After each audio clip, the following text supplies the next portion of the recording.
Good afternoon, everybody. Father Leo here. And I'm back in business with putting videos on and uploading videos that will be part of what my theme is going to be, the emerging new faith story. The emerging new faith story. I know a lot of people have an idea that the faith story they learned maybe as a child or early adulthood, that it's carved in stone, very static. Well, if you study church history, of course, you'll find there's been tremendous growth and development of our faith story. So that's a given. The faith story is not static, it's alive and growing, just like our God is very much alive and acting in the world, in the universe. So naturally, if God is alive and present and acting, then we can expect that our faith story will exemplify that and help us to see how we, as co-creators, work with God in that whole scenario of bringing creation forward. Now, I will not be directly quoting any author, but I am an avid reader, as you know. And I've had over 60 years experience in ministry. And as a result, I have my own ideas out of my reflection on my experiences.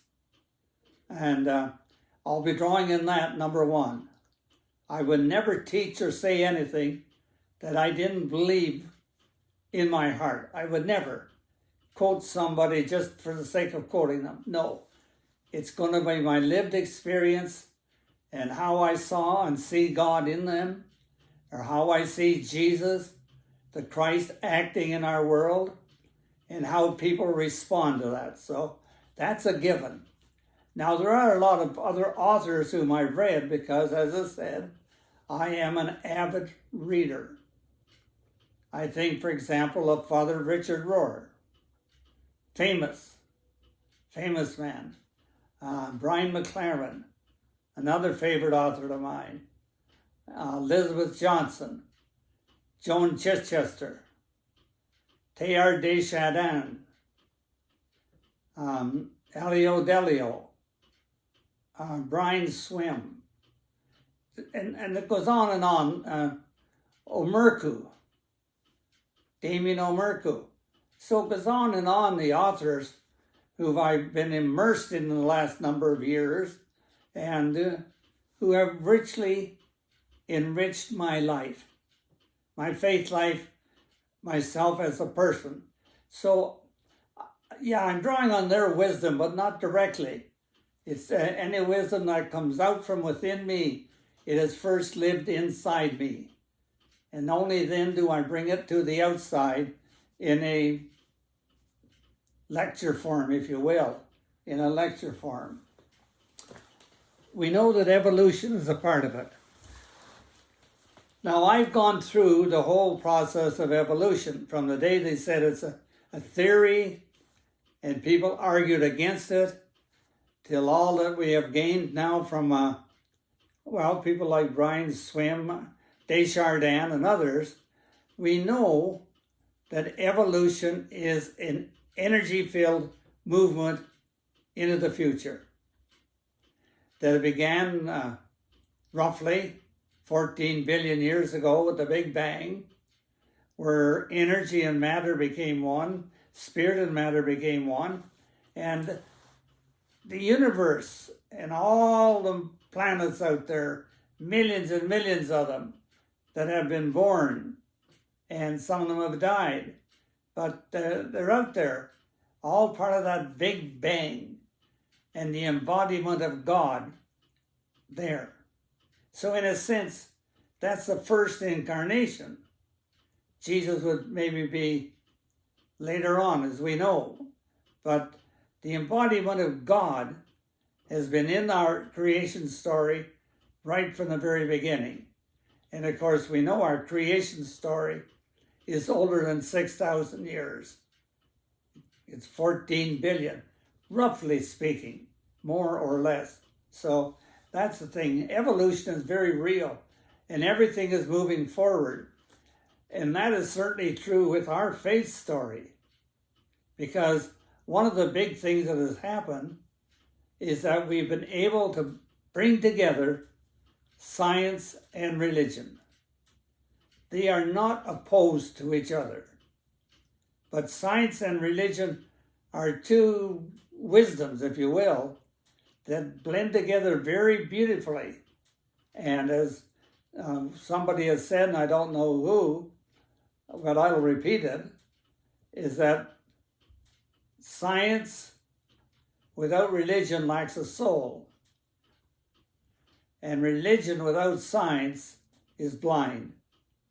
Now, you know, that's kind of a bit of a metaphor, but I guess it gives us the idea that both sciences and religion are not only compatible, but they enrich each other. So naturally, I will be referring to science very often in the lectures that I present. I'll be referring to science because when I look out the windows, you can't see them here, but in my room, it's a sunroom, there's beautiful big windows, and I look out on the landscape, and it's a beautiful, beautiful view. And to realize that I can see that beautiful view and know that as I see it, I see the presence of God. I know I see the presence of God in all of the aspects of that landscape, that God is buried in it all. The incarnation, we just celebrated Christmas. We are people of the incarnation, and that has a lot of ramifications on our spirituality and our spiritual life. So those are very, very important things. And I think that with the coming together of those two, science and religion, it is going to mean new ideas. Of course it is. But as we know, or at least I know, from listening to people, and many of them have spoken about the difficulty of kind of reconcile the traditional faith story with the lives they are living in today's world. Somehow they recognize experientially that it has not kept up. It has not kept up with them. And I hear some priests saying that our church is 200 years behind the time. Well, if you don't keep up, you're going to get left behind. And so some of that movement forward is what I will bring into you in those postings, those lectures, which I will be doing every week from now until spring. And I'm hoping that you will care to take a look at this, to hear what I have to say. I know I listed a bunch of authors. Well, I'm not nearly as talented as they are. That's reality. I'm not totally stupid either. I couldn't get this far in life if I didn't have some small degree of intelligence and soul. And soul. And that's the biggest thing, is soul. That openness and receptivity to the Holy Spirit, and to be led forward and to see things that you never saw before, even though they were always there. And we talk about getting new eyes. Now, new eyes is seeing things that have always been there, but it's a raising of consciousness. And a lot of psychologists have written a lot of books about the raising of consciousness and how the human race needs to wake up. That's another word they're using a lot. Wake up. That somehow too many people are sleepwalking through life, but need to wake up. And I think perhaps this pandemic may be waking a lot of us up to what really is meaningful in life and what really is lasting and what is simply masking real life. But that's another question we'll talk about. So the only thing I want to say to you is, and I know some of the Catholic lay people have said to me, the church doesn't tell us everything. Well, I don't know whether it does or not. Depends on where you are, I think. But anyway, I'm not going to hide anything from you in the way of the new faith story. I'm not going to hide anything. And now I'll be curious to see how well you can deal with it. That's going to be the other side. It's not all on me. It's on those who, like I say, think there's nothing new under the sun. Well, there may not be, but what is new is our ability to raise our consciousness and see it. And see it. Obviously, that's it. And so I'll be putting lectures on every week without fail. Secondly, I ask you to join me, listen in, see what you think, do your reflection, and then at the bottom of each one there's a place for comments.